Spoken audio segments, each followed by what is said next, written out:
বাংলাদেশকে যে একটা প্রদেশে রূপান্তরিত করার পায়তারা করা হয়েছিল এবং সেই মেমোরিটা যেন বাংলাদেশের মানুষজন ঢাকায় আসলেই যেন সেটা পায়, সেজন্য সেটাকে মাথায় রেখে কন্টেন্টগুলো উনি আমাদেরকে ডেভেলপ করতে বলেছেন। মুক্তিযুদ্ধে আমরা যেরকম অন্যায়ের বিরুদ্ধে গণতন্ত্রের জন্য আমরা ঐক্যবদ্ধ সবাই হয়েছিলাম, এই জুলাই ঐক্যটা হচ্ছে ফ্যাসিবাদ এবং গণমানুষের গণমুক্তির ঐক্য। এই মুহূর্তে আমরা যারা জুলাই নিয়ে কথা বলছি কিনা কথা বলবো, আপনারা একটা জিনিস মনে রাখবেন যে এরকম একটা বড় বিপ্লব, রক্তাক্ত বিপ্লবের পরে, অভ্যুত্থানের পরেও যখন সোশ্যাল মিডিয়াতে আবার আমরা জুলাই নিয়ে কিংবা আওয়ামী বিরোধী নিয়ে, ফ্যাসিবাদ বিরোধী নিয়ে কথা বলি, তখনও আওয়ামী লীগের পক্ষে অনেক কথা এখনো শোনা যায়। তো সুতরাং তাহলে এই ঐক্যটা কোথায়? যে রাস্তার মধ্যে আমরা যখন একসাথে এসেছি আওয়ামী লীগের ইস্যুতে কিংবা ফ্যাসিবাদ ইস্যুতে, আমরা আশা করব বাংলাদেশের মানুষজন, সমগ্র বাংলাদেশের মানুষজন সবসময় ঐক্যবদ্ধ থাকবেন। এটা হচ্ছে আমাদের ঐক্যের জায়গা। মুক্তিযুদ্ধে আমরা যেরকম অন্যায়ের বিরুদ্ধে গণতন্ত্রের জন্য আমরা ঐক্যবদ্ধ সবাই হয়েছিলাম, এই জুলাই ঐক্যটা হচ্ছে ফ্যাসিবাদ এবং গণমানুষের গণমুক্তির ঐক্য।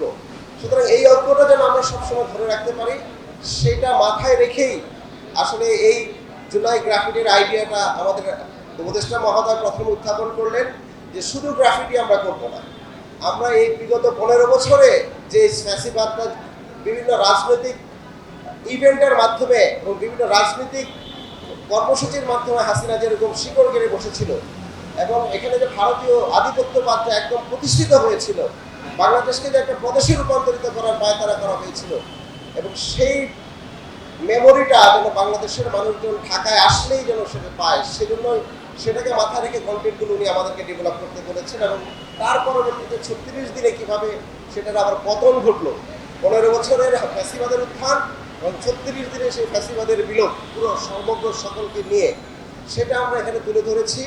এবং ঢাকার এই কাজটি করতে গিয়ে আমরা কোনো প্রকল্প হাতে নেই ডিএনসিসির পক্ষ থেকে। আমরা ভলেন্টিয়ারের মাধ্যমে যারা কাজ করেছেন, শিল্পী, কুশলী এবং যারা যার মতো করে যতটুকু কন্ট্রিবিউট করতে পেরেছেন, এই পুরোটা আমরা কোঅর্ডিনেটেড অ্যাপ্রোচে, পুরো আন্দোলনটা যেরকম সবাই মিলে করেছি, সে একই কোঅর্ডিনেটেড অ্যাপ্রোচে আমরা সকলেই শরিক হয়ে সবার জায়গা থেকে সহায়তা করে আমরা এই কাজটি করেছি।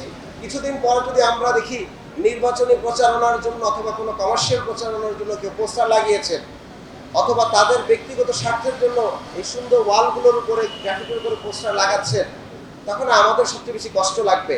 এবং শুধুমাত্র সিটি কর্পোরেশনের অবস্থান থেকে না, ঢাকাবাসী সবাই কষ্ট পাবে। কারণ আমরা ফেসবুকে যে কমেন্টগুলো এখন পাচ্ছি, সবাই এই উদ্যোগটি নিচ্ছেন যে এটা না আবার অন্যরা নষ্ট করে ফেলে। এবং আমরা আশা করি এটা রাজনৈতিক দলেরা নষ্ট করবেন না কিংবা রাজনৈতিক সচেতন ব্যক্তিরা নষ্ট করবেন না। সামান্য যারা নিজেদের প্রচার চান, সে নেতা হতে পারেন কিংবা ব্যবসায়ীরা হতে পারেন, তারা তাদের হীন প্রচারের জন্য এই শহরগুলোর দেয়ালগুলোকে নষ্ট করার একটি আশঙ্কা রয়েছে। বান্ডেল থাকলে প্রতি সেনমানিতে টাকা বাঁচবে। বিকাশ সেনমানি বান্ডেল কিনে জিতুন প্রতি লেনদেনে। এই মাসের 15 তারিখের মধ্যে শেষ হবে প্রায় 25টি থেকে 30টি বিলবোর্ড আমরা করে দিচ্ছি।